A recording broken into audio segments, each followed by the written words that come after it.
You know, for a decade, it was one of the worst-kept secrets in all of Silicon Valley.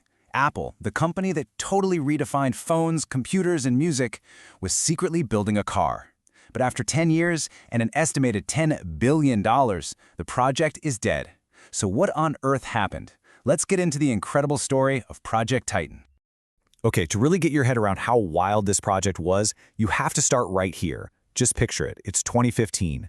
Apple's legendary designer Johnny Ive is showing CEO Tim Cook the future. And it's a minivan with no steering wheel, decked out in wood and leather. But the Siri assistant, it's not software. It's a human actress standing a few feet away, pretending to be the car's AI. No, this wasn't a comedy sketch. This was a real demo for a multi-billion-dollar project. And it just perfectly captures the ambition and maybe the delusion right from the very beginning. And that right there is the big question, isn't it? I mean, Apple is known for its flawless execution and products that literally change the world. So how did it end up spending a fortune on a ghost car? This is the story of a project codenamed Titan and its absolutely spectacular collapse. So to figure out where this all went off the rails, we've got to go back to the beginning. Why would Apple even try? What was so tempting about the 100-year-old auto industry that one of the biggest tech companies on the planet decided, yeah, we've got to get in on that? Well, here's the crazy part. The logic, at least according to iPod creator Tony Fadell, was surprisingly simple. A car is basically just a giant iPhone. Think about it. It's got batteries, a computer, motors, a mechanical structure, all the same core components, just scaled way, way up. From Apple's point of view, this wasn't really about building a car, it was about building the ultimate piece of hardware. But, you know, even way back then, there was a healthy dose of reality. While Steve Jobs loved the idea, he always came to the same conclusion. Apple just couldn't do it. They were too busy with everything else. This quote is so fascinating because it shows the dream was there for years, but so was the understanding of just how monumental this task would be.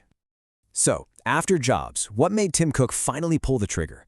Well, for one, he saw autonomous systems as the mother of all AI projects, a chance for Apple to completely own the next wave of computing. But let's be real, it was also about the money. A self-driving car isn't just a product, it's a platform. You've got in-car payments, entertainment, advertising. The potential for a massive new revenue stream was just too big to ignore. And with that vision, Project Titan was born. But what came next wasn't some sleek, elegant product launch. Oh no, it was a chaotic, decade-long roller coaster ride, defined by constant changes, internal fights, and a shocking lack of clear direction. This timeline just shows you how unstable the whole thing was.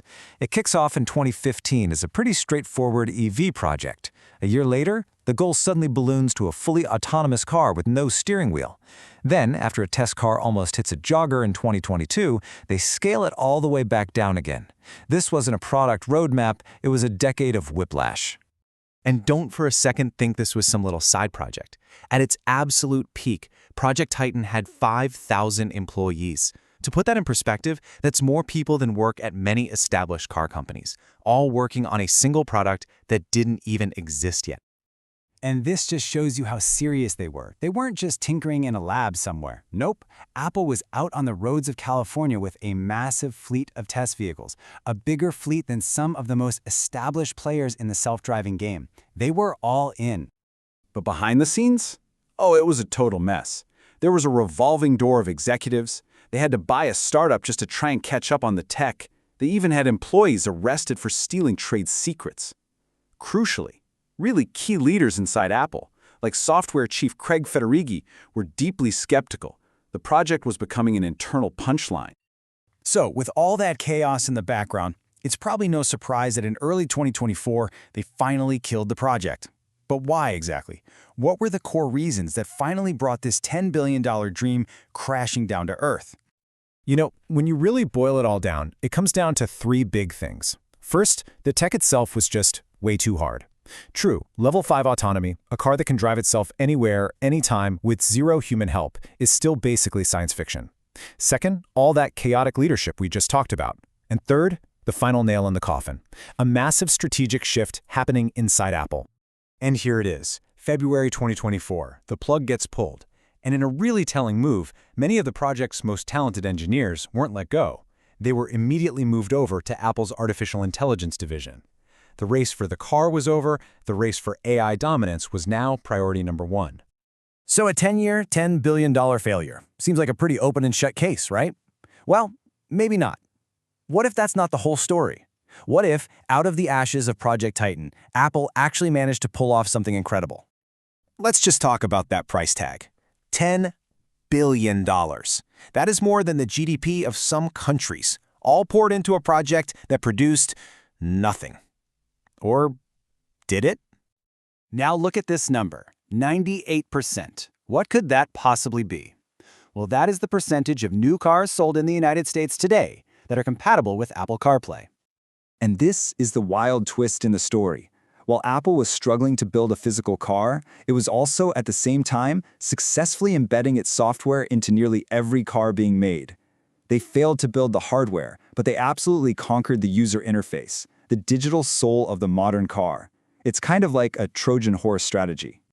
Which leaves us with one final, kind of provocative question. Was the Apple car a $10 billion failure? Or was it actually the world's most expensive and maybe most successful research and development project for the future of the car? The answer, it seems, really depends on whether you're looking at the hardware they couldn't build or the software that is now, quite literally, everywhere.